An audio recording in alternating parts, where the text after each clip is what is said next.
Што е различно од ова што го имаме сега, а ќе се случува кога опозицијата, здружената опозиција на чело со СДСМ ќе дојде на власт.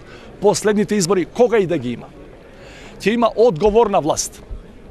Одговорна власт е само онаа која дозволува да биде контролирана самата. Ние немаме проблем со законите. Законите повеќе или помалку се во ред. Ние имаме проблем со почитување на законите, односно со тоа што законите важат за некои, не важат за други.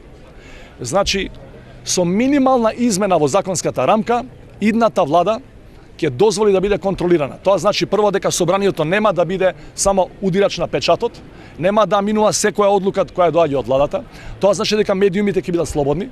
Тоа значи дека не смее да помисли некој да се јави на судија и да му диктира пресуда.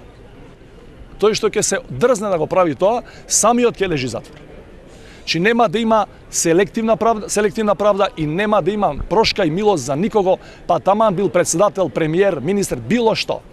10 години владеат и бидејќи правдата е селективна, нив не ги качи, ниту еден функционер не е во затвор од нивните. Ниту еден. Невозможно е да се такви светци кога видовме што правеле, веројатно и се уште прават преку проектот Вистината за Македонија, значи крадење на ангро, 10 години милиарди украдува, ниеден не е виновен. Значи да заклучам, следната власт има да ја почитува Република Македонија и секој незин граѓанин со тоа што ќе дозволи да биде критикувана во медиумите, што ќе дозволи дебата во парламентот, што ќе дозволи слободен граѓански сектор.